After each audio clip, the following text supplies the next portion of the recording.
মন্টাল perfume হাউসটার সাথে অনেকেই আমরা পরিচিত। আমরা সবাই জানি যে ম্যানসেরা যে পারফিউম হাউসটা আছে সেটার প্যারেন্ট কোম্পানি হচ্ছে মন্টাল।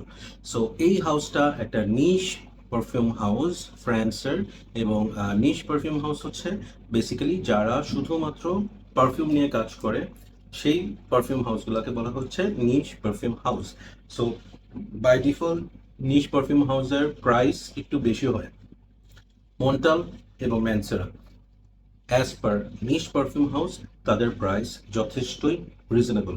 ইনফ্যাক্ট বলা যায় যে ডিজাইনারের প্রাইসে নিশ পারফিউম পাওয়া যায় মন্টাল এবং মানসেরা থেকে। সো আজকে মন্টালের একটা খুবই আন্ডাররেটেড, ইনফ্যাক্ট যেটাকে আমরা সবসময় বলি হিডেন জ্যাম, এই ধরনের পারফিউম নিয়ে কথা বলবো। সো প্রথমেই যে জিনিসটা আপনাদেরকে একটু আমি কি বলবো হেডস আপ দিয়ে রাখি, এই পারফিউমটা শুধুমাত্র তাদের জন্য যারা পিওর লেদার বেস পারফিউম পছন্দ করেন। নর্মালি আমাদের দেশে বা আমাদের নোজে leather is a very challenging perfume, specially summer time এবং গরমের মধ্যে এই লেদার বেস পারফিউম ইউজ করার জন্য মোটেও সুইটেবল না। আমাদের দেশে যে ওয়েদার, সেই ওয়েদারটা বেসিক্যালি লেদার বেস পারফিউম খুব একটা সাপোর্ট করে না। বাট উইন্টারে যখন একদম ঠান্ডা থাকে ওয়েদার, সেই সময় রাতে ইউজ করার জন্য leather base perfume is really wonderful. কারণ লেদার বেস পারফিউমগুলার নর্মালি পারফরমেন্স হয় অসম্ভব ভালো এবং অনেক লাউড হয়, অনেক প্রজেক্ট করে। সো দেরি না করে বলি কোন পারফিউমটার কথা বলছি। পারফিউমটা হচ্ছে মন্টালের আউথ লেদার। একদম শাইনি গোল্ডেন একটা বটল। নট শিওর যে আপনারা প্রপারলি দেখতে পাচ্ছেন কিনা, it is really difficult to show. খুব শাইনি এবং লাইটে বারবার রিফ্লেক্ট করছে। সো যারা মন্টালার পারফিউম নিয়ে আইডিয়া আছে তারা ওদের প্রেজেন্টেশন বা বটল ডিজাইনটা বুঝতেই পারছেন। আর যারা নতুন তাদেরকে বলছি, এদের এটা ইটস কি বলবো, এটা মেটাল টাইপের একটা টিনের, হ্যাঁ, আপনার হচ্ছে এদের বটলটা হয় এবং ওদের ক্যাপটা এরকম গ্র্যানেডের যে পিন থাকে, পিনের মতো একটা পিন দিয়ে স্প্রেয়ারটা আটকানো থাকে। সো নর্মালি এই ধরনের একটা পাউচের ভিতরে করে বোতলটা আসে। সো প্রেজেন্টেশন এরকম। ওদের স্প্রেয়ার যথেষ্ট ভালো হয়, একটু দেখাই আপনাদেরকে। বেশ সুন্দর একটা মিস্ট বের হয়। So from the very beginning, একদম স্টার্টিং এ আপনি যে স্মেলটা পাবেন সেটা হচ্ছে বার্গামট এবং লেদার। পুরা পারফিউমটার from the beginning to end leather.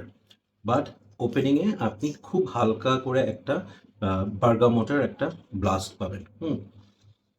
সাথে লেদার আছে এবং আপনার উড আছে। উডটা বেসিক্যালি প্রথমে খুব একটা ডমিনেন্ট থাকে না, বাট ড্রাই ডাউন হওয়ার পর উডটা স্টার্টেড টু প্লে। সো এটার যদি আমি একদম ইনশর্ট বলি, এটা লেদারি অ্যানিমেলিক উড বেসড একটা পারফিউম। হালকা হয়তো স্পাইসি আছে, বাট বাকি নোটসের কারণে স্পাইসেসটা অতটা ভালো বোঝা যায় না। মানে সাডেনলি আপনি হয়তো কিছু স্পাইসি ফ্লেভার পাবেন, but it is all about leather. লেদারটাকে বার্গামট দিয়ে ব্যালেন্স করা হয়েছে। সো অনেকে এই পারফিউমটার সাথে খুবই ফেমাস পারফিউম টম ফোর্ডের টাস্কান লেদারের এটা তুলনা করা হয়। টু বি ভেরি অনেস্ট, আমার কাছে মনে হয় দিস ইজ মোর ইউজেবল বা more wearable version of Tuscan leather. Tuscan লেদারটা হচ্ছে একদম অ্যানিমেলিক লেদার, যেটা মানে, এবং এটাকে আমি বলবো যে ডার্টি লেদার, হ্যাঁ, যেই লেদারটা একটু পচা গন্ধ বের হয়, ওই টাইপের একটা লেদার হচ্ছে টাস্কান লেদার। পার্সোনালি আমি টাস্কান লেদারের স্মেলটা খুব একটা নিতে পারি না, বাট দিস ইজ সামথিং যেটা আমার জন্য ইউজেবল আই ফিল। অথবা এটার সাথে আমি বেশি মিল পাইছি হচ্ছে পারফার্মস ডি মার্লের গডলপিন।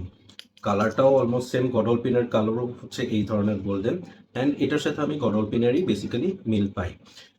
ইন শর্ট, আমি যদি এটার প্রস অ্যান্ড কনস বলি, প্রথম প্রস যেটা, সেটা হচ্ছে প্রাইস। এটা নিশ হাউস হলেও এটার প্রাইস হবে অ্যারাউন্ড 7 to 8,000।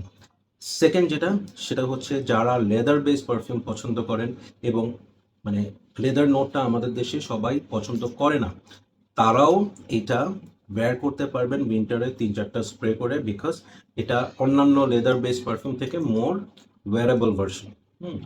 থার্ড যে পয়েন্টটা সেটা হচ্ছে পারফরমেন্স।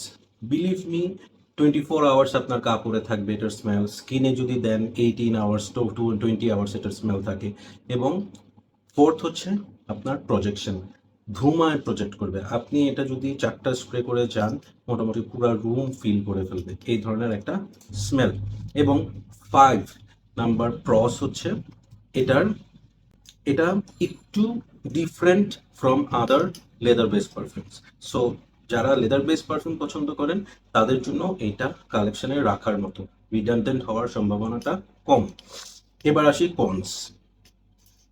সামারে ভুলেও ইউজ করবেন না। নাম্বার 2, এটা আমাদের দেশে অনেকেই পছন্দ করবে না, কমপ্লিমেন্ট পাবেন না। নাম্বার 3, এটা ওয়্যার করার মতো অকেশন পাওয়াটা ডিফিকাল্ট। ধরেন আপনি যদি নর্মালি কোনো পার্টিতে অথবা ওয়েডিংয়ে আপনি এটা ওয়্যার করেন, আমি বলবো যে সুইটেবল না। নাম্বার 4 কনস হচ্ছে আপনার অ্যাটায়ার হতে হবে রাফ, জিন্স, লেদার এই ধরনের কাপড় চোপড়ের সাথে এটা যাবে। আপনি ফর্মাল স্যুট টাইটার সাথে যদি এটা ওয়্যার করেন, ইট উইল নট মানে complement each other. So these are basically the cons. Now let me give my rating on this. প্রথম ব্যাপার হচ্ছে লেদার বেস যেসব যারা পারফিউম পছন্দ করেন তাদের জন্য আমি বলবো ইটস আ মাস্ট হ্যাভ। এই প্রাইসে এত ভালো লেদার বেস পারফিউম পাওয়া রিয়েলি রিয়েলি ডিফিকাল্ট। আমার লেদার বেস পারফিউম একটু কম ভাল লাগে, বিকজ ওই যে যেটা বললাম কমপ্লিমেন্টস পাওয়া যায় না, এবং আমি ওয়্যার করার মতো অকেশন বাংলাদেশের ওয়েদারে খুব কম পাই। But still, as per leather based perfume, I will rate this 8 out of 10. This is really something you should look forward in your next purchase if you love leather.